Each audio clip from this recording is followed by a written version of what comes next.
À la base de tout formulaire, il y a un besoin d'échange d'informations de l'utilisateur au responsable de l'interface. Le fait de voir cet échange comme une conversation aide à conceptualiser le formulaire. Avant d'intégrer quelques questions que ce soit, il faut que vous développiez un rationnel qui peut convaincre l'utilisateur qu'il a à gagner dans cette transaction d'information. Une bonne règle de base pour le fond et le contenu d'un formulaire est la concision. Tentez de recueillir seulement l'information nécessaire à la complétion de la tâche et assurez-vous de ne pas être redondant avec de l'information que vous avez déjà en votre possession.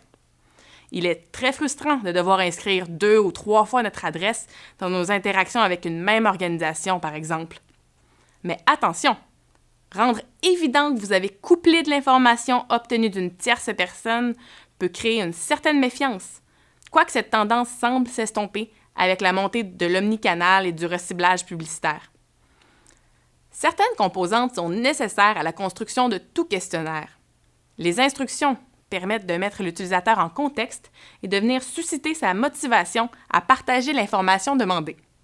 Des sections peuvent être créées afin de rassembler les différents libellés, soit les questions en tant que telles, ayant un contenu conceptuellement proche.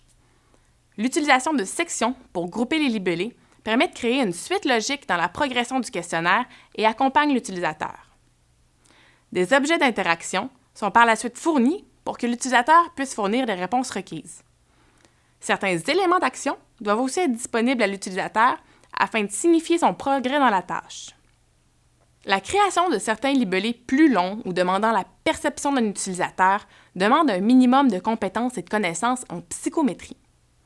Ces 6 étapes doivent être minimalement suivies afin de construire un libellé valide et fidèle. Disons que nous souhaitons développer un nouveau libellé dans un formulaire pour mesurer la satisfaction par rapport au dernier achat fait sur un site de commerce en ligne.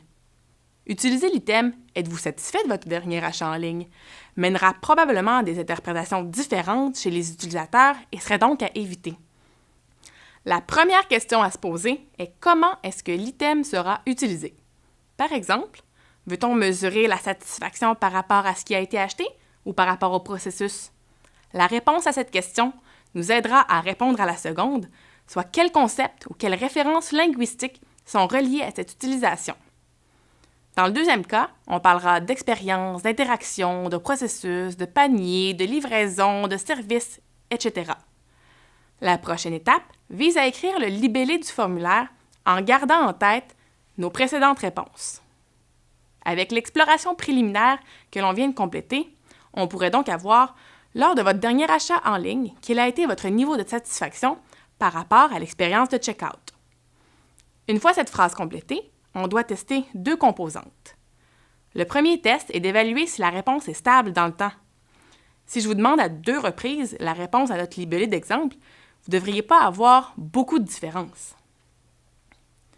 Le deuxième test consiste à s'assurer que les résultats obtenus en réponse à notre libellé dans le formulaire soient congruents avec d'autres mesures. Si les gens qui répondent avec un haut taux de satisfaction à notre question ne reviennent pas magasiner plus souvent chez nous que ceux qui ont un très faible taux de satisfaction, notre mesure n'est peut-être pas optimale. L'échec d'une de ces 2 étapes nous ramène au début du processus d'écriture du formulaire. Pour finir, je vais vous laisser avec 2 recommandations lors de la création d'un formulaire. La première est la présence d'une réponse par défaut qui peut être utile pour certains libellés, par exemple lorsqu'on demande si l'adresse de facturation est la même que celle de livraison, mais qui peut amener un biais indésirable dans d'autres cas où, par exemple, on suggérerait une réponse de satisfaction. Par ce que l'on appelle le biais d'ancrage, les gens ont tendance à utiliser la réponse par défaut comme point de référence, ce qui aura un impact sur vos résultats. Si vous placez la réponse par défaut au centre de l'échelle, vous aurez beaucoup moins de scores aux 2 extrêmes, alors que vous voulez laisser toute la latitude à vos usagers d'inscrire leur réelle opinion. La deuxième est l'importance d'éviter de poser 2 questions à la fois ou de présenter une fausse opposition. Cela se voit régulièrement dans certaines cases à cocher de nature légale. Bien que rendu plus difficile par la loi, on se souvient tous très bien des boutons uniques et obligatoires « J'ai bien lu les termes et conditions et accepte d'être sur votre liste d'envoi courriel pour toujours ». Un autre exemple pourrait être du type Êtes-vous plus scientifique ou créatif? Les gens qui vont se retrouver au milieu de l'échelle vont soit s'identifier comme aucun des deux, soit fortement aux deux, ce qui vous donnera des résultats complètement invalides.